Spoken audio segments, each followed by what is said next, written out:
जय Hind. 12th class. चलिए physics में आगे बढ़ते हैं अपन। यूनिट 3 फर्स्ट यूनिट और सेकंड यूनिट। फर्स्ट यूनिट में अपन ने 3 चैप्टर पढ़े और सेकंड यूनिट में भी अपन ने 3 चैप्टर पढ़े, 3 अध्याय पढ़ लिए। तो अब स्टार्ट करेंगे चैप्टर नंबर 7 अध्याय 7 यूनिट 3 का। इसे पहला अध्याय बोल सकते हैं और वैसे अगर गिनेंगे तो ये है अध्याय 7, चैप्टर नंबर 7 है हमारे पास, अध्याय है 7, नाम है गतिमान आवेश और चुंबकत्व। गतिमान आवेश तथा चुंबकत्व, गतिमान आवेश और चुंबकत्व की बात करने वाले हैं इस चैप्टर में अपन। गतिमान आवेश और चुंबकत्व नाम का ये चैप्टर है, ठीक है। चलिए इसकी बात करेंगे अपन। तो इसमें सबसे पहले हमारे पास जो टॉपिक है वो है धारा का चुंबकीय प्रभाव। धारा का चुंबकीय प्रभाव। धारा का चुंबकीय प्रभाव क्या होता है उसके बारे में बताएंगे, यहाँ पर देखेंगे। चलिए देखिए होता क्या है, किसी चालक में अगर विद्युत धारा प्रवाहित कर दें तो उसमें तीन तरीके की चीज़ें देखी जा सकती हैं, उसके ऊपर 3 तरीके के प्रभाव इफेक्ट देखे जा सकते हैं। एक होता है धारा का ऊष्मीय प्रभाव कि अगर वो चालक गर्म हो जाएगा तो ऊष्मा उत्पन्न हो सकती है। दूसरा होता है रासायनिक प्रभाव हो सकता है, कुछ उसमें चेंजेस आ सकते हैं, रासायनिक क्रियाएं संपन्न हो सकती हैं। और तीसरा होता है धारा का चुंबकीय प्रभाव, चुंबक के गुण उसके आसपास आ सकते हैं। तो इसी के बारे में अपन बात करने वाले हैं, धारा के चुंबकीय प्रभाव की बात करने वाले हैं। इसके बारे में सबसे पहले बताया था सन 1820 में डेनमार्क के वैज्ञानिक थे ऑस्ट्रेड। डेनमार्क के वैज्ञानिक थे ऑस्ट्रेड, उन्होंने ही सबसे पहले बताया था धारा के चुंबकीय प्रभाव के बारे में। चलिए सुनिए इन्होंने बताया क्या है। इन्होंने क्या कहा, तो इन्होंने कहा जब किसी चालक में विद्युत धारा प्रवाहित की जाती है तो उसके चारों ओर चुंबकीय क्षेत्र उत्पन्न हो जाता है, जिसे धारा का चुंबकीय प्रभाव कहा जाता है। ठीक है, फिर से सुन लीजिए धारा के चुंबकीय प्रभाव की परिभाषा क्या है। सुनिए यहाँ पर होती क्या है। जब किसी चालक में विद्युत धारा प्रवाहित की जाती है तो उसके चारों ओर चुंबकीय क्षेत्र उत्पन्न हो जाता है, जिसे धारा का चुंबकीय प्रभाव कहा जाता है। क्योंकि विद्युत धारा प्रवाहित करने पर उत्पन्न हुआ है चुंबकीय क्षेत्र, इसीलिए कहेंगे किसका, धारा का चुंबकीय प्रभाव। ठीक है, फुल स्टॉप, पैराग्राफ चेंज करके लिखेंगे। इसकी व्याख्या सर्वप्रथम 1820 में डेनमार्क के प्रसिद्ध वैज्ञानिक ऑस्ट्रेड ने की थी। हेनरिक ऑस्ट्रेड इनका पूरा नाम था। एक बार फिर से सुन लीजिए। जब किसी चालक में विद्युत धारा प्रवाहित की जाती है तब उसके चारों ओर चुंबकीय क्षेत्र उत्पन्न हो जाता है, जिसे धारा का चुंबकीय प्रभाव कहा जाता है।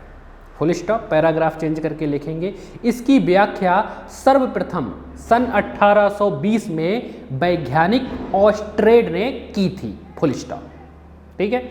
अब इनके बाद आए वैज्ञानिक बायो और सावर्ट। 2 वैज्ञानिक, एक का नाम बायो, दूसरे का नाम सावर्ट। तो इसी से जुड़ा हुआ नियम है वायो सावर्ट का नियम। मोस्ट आईएमपी टॉपिक है, कई बार पूछा जाता है वायो सावर्ट का नियम। वायो सावर्ट का नियम, इन्होंने ये जो नियम दिया हुआ है वो ऑस्ट्रेड ने जो बताया था धारा का चुंबकीय प्रभाव, उसी के आधार पर दिया है। धारा के चुंबकीय प्रभाव के आधार पर ही वैज्ञानिक बायो तथा सावर्ट ने किसी धारावाही चालक के अल्पांश का मतलब छोटा सा टुकड़ा, मान लो हमारे पास कोई धारावाही चालक है 50 फीट का, उसमें से एक टुकड़ा ले लिया, मान लो इन्होंने 1 फीट का। उस 1 फीट के टुकड़े से कितना चुंबकीय क्षेत्र उत्पन्न हो सकता है या कितनी चुंबकीय क्षेत्र की तीव्रता किसी बिंदु पर उत्पन्न हो सकती है, उसका मान बताया है इन्होंने अपने इस नियम में। वैज्ञानिक वायो तथा सावर्ट ने धारा के चुंबकीय प्रभाव के आधार पर किसी चालक के अल्पांश से उत्पन्न चुंबकीय क्षेत्र की तीव्रता से संबंधित एक नियम प्रदान किया, जिसे वायो सावर्ट का नियम कहा जाता है। ठीक है, एक बार फिर से सुन लीजिए, हेडिंग डालेंगे वायो सावर्ट का नियम। मोस्ट आईएमपी टॉपिक है। इसमें सबसे पहले अगर ये लिखना हो तो लिख सकते हो, नहीं लिखना हो तो कोई बात नहीं। क्या लिख सकते हैं इसमें कि वैज्ञानिक वायो तथा सावर्ट ने धारा के चुंबकीय प्रभाव के आधार पर किसी धारावाही चालक के अल्पांश छोटे से टुकड़े से उत्पन्न किसी बिंदु पर चुंबकीय क्षेत्र की तीव्रता ज्ञात करने का एक नियम प्रदान किया, जिसे वायो सावर्ट का नियम कहा जाता है। ठीक है, चलिए फुल स्टॉप। इतना लिखने के बाद देखिए चित्र बना लेते हैं, फिर आगे बढ़ते हैं इस नियम में। तो वायो सावर्ट का नियम पढ़ रहे हैं अपन। देखिए तो क्या चित्र है इसका, देखिए यहाँ पर एक चालक ले रहे हैं, धारावाही चालक बड़ा है ये हमारे पास, एक कोई धारावाही चालक है जिसको अपन ने नाम दिया एक्स वाई। इसमें आई एम्पियर की विद्युत धारा प्रवाहित कर रहे हैं। कितनी? आई एम्पियर। तो हमारे पास एक लंबा धारावाही चालक है एक्स वाई, जिसमें आई एम्पियर की विद्युत धारा प्रवाहित करेंगे। तो ऑस्टेड ने बताया था किसी चालक में विद्युत धारा प्रवाहित करते हैं तो इसके चारों ओर चुंबकीय क्षेत्र उत्पन्न हो जाता है। ठीक है, वायो सावर्ट ने क्या किया, इस चालक का एक छोटा सा टुकड़ा लिया, अपन नाम दे रहे हैं उसको ए बी, एक अल्पांश लिया, अल्पांश छोटा सा अंश चालक का। ठीक है, और इसकी लंबाई dl मानी, अल्पांश है ए बी जिसकी लंबाई है dl। इस अल्पांश से r दूरी पर, कितनी दूरी पर? r दूरी पर किसी बिंदु P पर इन्होंने चुंबकीय क्षेत्र की तीव्रता ज्ञात की है। इस नियम में वायो और सावर्ट ने किसी धारावाही चालक के अल्पांश से r दूरी पर, दूरी किसी कुछ भी मान सकते हैं, डी मानना और डी मान लो। ठीक है, किसी बिंदु पर उत्पन्न चुंबकीय क्षेत्र की तीव्रता ज्ञात की है। चलिए अब यहाँ पर देखिए, अगर पूरा लंबा चालक लेते तो जाहिर सी बात है ज्यादा चुंबकीय क्षेत्र की तीव्रता उत्पन्न होती। छोटा सा अल्पांश लिया है, मतलब छोटा सा क्षेत्र लिया है, इसलिए बिंदु P पर जो चुंबकीय क्षेत्र की तीव्रता उत्पन्न हो रही होगी उसका मान भी कम ही होगा। तो छोटी चीज के लिए डी भी लिखते हैं। पूरी चुंबकीय क्षेत्र की तीव्रता होती तो बी लिखते, अल्प है, छोटी सी है तो उसे क्या लिख रहे हैं, डी बी लिख रहे हैं। ठीक है, चलिए ऐसे ही अल्पांश की लंबाई dl है, अगर पूरा अल्पांश लेते तो उसकी लंबाई l लिखते, छोटा सा अल्पांश उसकी लंबाई छोटी लंबाई है इसलिए उसको dl से अपन ने दर्शा लिया। ठीक है, चलिए ये चित्र है हमारे पास, वैज्ञानिक वायो और सावर्ट ने एक ऐसा चित्र बनाया। चलिए देखिए, तो अब इसमें अपन लिखेंगे क्या, फिर से सुन लीजिए। हेडिंग डालेंगे वायो सावर्ट का नियम और उसमें लिखेंगे वैज्ञानिक वायो तथा सावर्ट ने धारा के चुंबकीय प्रभाव के आधार पर किसी धारावाही चालक के अल्पांश से उत्पन्न चुंबकीय क्षेत्र की तीव्रता ज्ञात करने का एक नियम प्रदान किया, जिसे वायो तथा सावर्ट का नियम कहा जाता है। Full stop. ठीक है, लिखना हो तो लिखो, नहीं लिखना हो तो कोई बात नहीं, लिख दोगे तो ज्यादा अच्छा रहेगा। ठीक है, फुल स्टॉप। पैराग्राफ चेंज करके लिखेंगे, माना कि एक्स वाई एक धारावाही चालक है, माना कि एक्स वाई एक धारावाही चालक है जिसके एक अल्पांश ए बी की लंबाई dl है, से r दूरी पर किसी बिंदु P पर उत्पन्न चुंबकीय क्षेत्र की तीव्रता निम्नलिखित कारकों पर निर्भर करती है। और डैश लगा के छोड़ेंगे, और यहां पर कोण बन रहा है थीटा। थीटा कोण क्या है, किसके बीच में है? अल्पांश की लंबाई ये और बिंदु P को मिलाने वाली रेखा ये A से लेकर B के बीच का कोण कितना है? थीटा है हमारे पास। फिर से देखिए, अल्पांश की लंबाई ये और अल्पांश को बिंदु P से मिलाने वाली रेखा के बीच में ही कोण बन रहा है थीटा। चलिए फिर से सुन लीजिए, माना कि एक्स वाई एक धारावाही चालक है, माना कि एक्स वाई एक धारावाही चालक है जिसके अल्पांश ए बी जिसकी लंबाई dl है, से r दूरी पर किसी बिंदु P पर उत्पन्न चुंबकीय क्षेत्र की तीव्रता निम्नलिखित कारकों पर निर्भर करती है। ये जो चुंबकीय क्षेत्र की तीव्रता है वो निम्नलिखित कारकों पर निर्भर करती है। डैश लगा के छोड़ेंगे। अब पॉइंट, पहला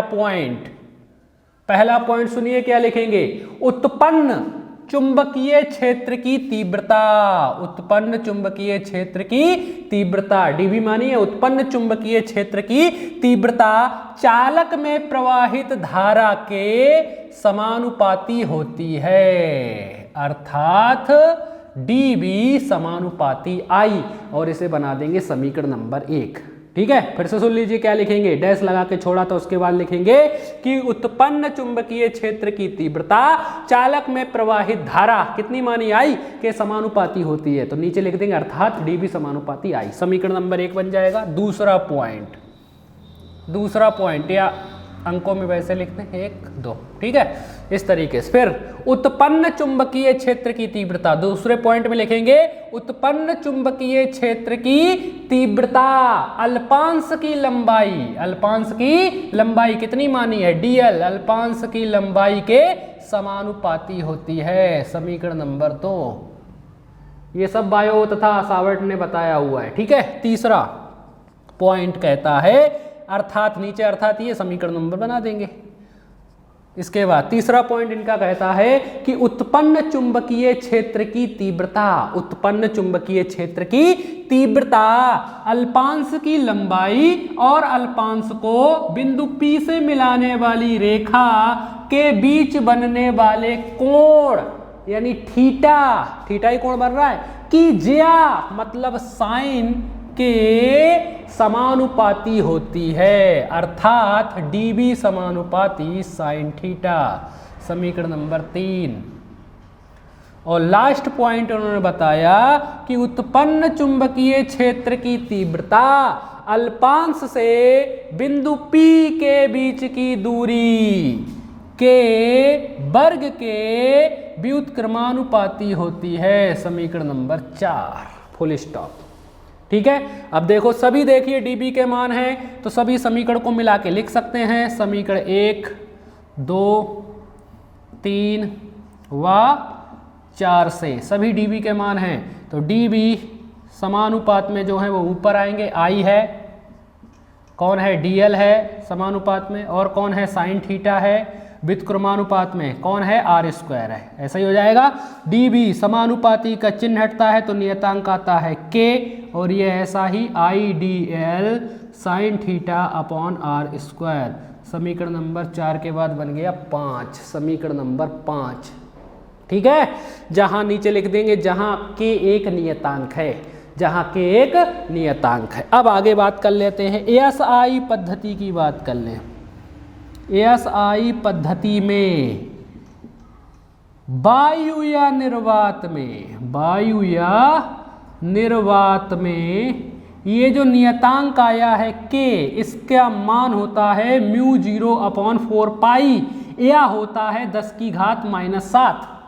दो मान होते हैं वायु या निर्वात में। एएसआई पद्धति के लिए वायु या निर्वात में के दो मान होते हैं, या तो रख सकते हैं μ0/4π या रख सकते हैं 10⁻⁷। रख दें यहाँ पर, चलिए रख देते हैं। तो dB बराबर तब लिख सकते हैं dB बराबर, चलिए मान रखें के की जगह कितना रख दें, पहले मान लीजिए μ0/4π ये रखा, ऊपर ये ऐसा ही I d l sine theta upon r square ये आ गया dB का मान। और एएसआई पद्धति में चुंबकीय क्षेत्र की तीव्रता का मात्रक वेबर प्रति मीटर स्क्वायर होता है। क्या होता है, वेबर प्रति मीटर स्क्वायर, या टेस्ला भी बोलते हैं, या टेस्ला लिख सकते हैं, वेबर प्रति मीटर स्क्वायर या टेस्ला बोल सकते हैं। ठीक है, तो ये आ गया हमारे पास एक चीज।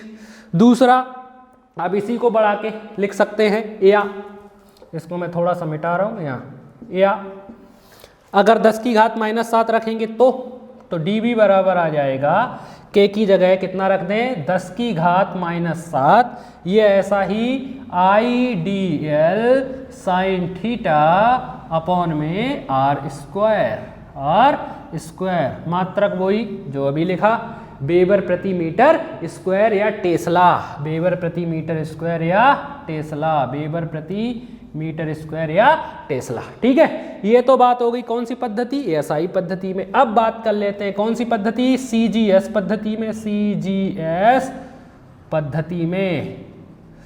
सीजीएस पद्धति में वायु या निर्वात के लिए के का मान होता है 1।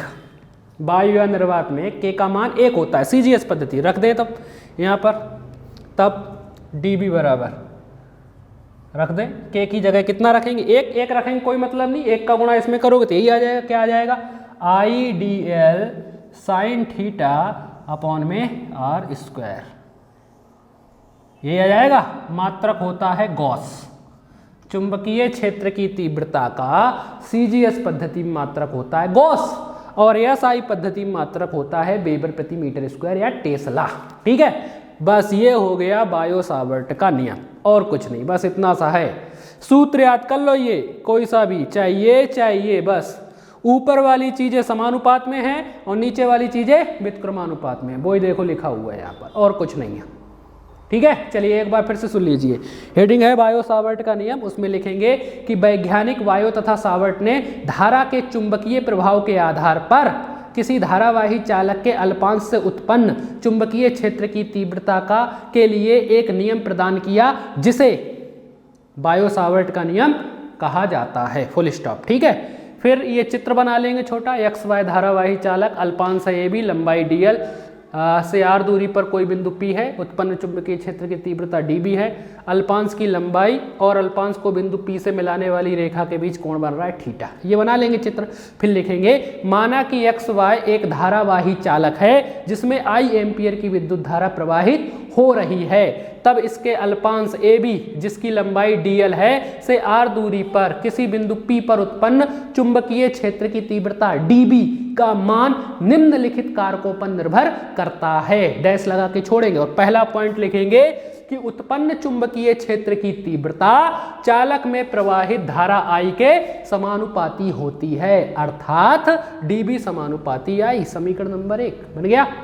दूसरा, उत्पन्न चुंबकीय क्षेत्र की तीव्रता अल्पांश की लंबाई dl के समानुपाती होती है। समीकरण नंबर 2, अर्थात ये नहीं लिख देंगे, समीकरण 2 बना देंगे। ठीक है। तीसरा, उत्पन्न चुंबकीय क्षेत्र की तीव्रता, इसे ध्यान से सुनना, उत्पन्न चुंबकीय क्षेत्र की तीव्रता अल्पांश की लंबाई और अल्पांश को बिंदु P से मिलाने वाली रेखा के बीच बनने वाले कोण की ज्या मतलब साइन के समानुपाती होती है, अर्थात dB समानुपाती साइन थीटा। समीकरण नंबर 2 बना देंगे इसको। ठीक है, फिर आगे चौथा पॉइंट डालेंगे, लिखेंगे कि उत्पन्न चुंबकीय क्षेत्र की तीव्रता अल्पांश से बिंदु P के बीच की दूरी, r मानी थी, बिंदु P के बीच की दूरी के वर्ग के व्युत्क्रमानुपाती होती है, अर्थात dB व्युत्क्रमानुपाती r²। हो गया समीकरण नंबर 4। अब देखो सभी dB के मान है तो मिला के लिख देंगे। समीकरण 1 2 3 व 4 से dB ऊपर वाली चीजें समानुपात में I dl साइन थीटा, नीचे व्युत्क्रमानुपात में r²। समानुपाती का चिन्ह हटा तो k आया नियतांक, तो dB बराबर k I dl sign theta upon r²। समीकरण नंबर 4 बना दिया। इसके नीचे 5 बना दिया, इसके नीचे लिख देंगे जहां k एक नियतांक है। Full stop. इसके बाद एएसआई पद्धति में वायु निर्वात में k का मान होता है μ0/4π या 10⁻⁷। दोनों रख दो, सबसे पहले μ0/4π रखा तो ये आ गया, k बराबर मात्रक होता है वेबर प्रति मीटर स्क्वायर। ठीक है। दूसरा, अब कितना रख सकते हैं 10⁻⁷, तो या dB बराबर k की जगह 10⁻⁷, बाकी वैसी चीजें मात्रक वेबर प्रति मीटर स्क्वायर होता है एएसआई पद्धति में। सीजीएस पद्धति में वायु या निर्वात में k का मान 1 होता है, तो 1 रखेंगे इसमें, तो dB बराबर यही चीज आ जाएगी और चुंबकीय क्षेत्र की तीव्रता का सीजीएस पद्धति में मात्रक गॉस होता है। ये हो गया। ठीक है, इतना हो गया, ये सिर्फ बायो सावर्ट का नियम हो गया। अब आगे क्वेश्चन थोड़ा और पूछ देता है। क्वेश्चन कह देता है कि बायो सावर्ट के नियम की सहायता से धारा के मात्रक विद्युत धारा के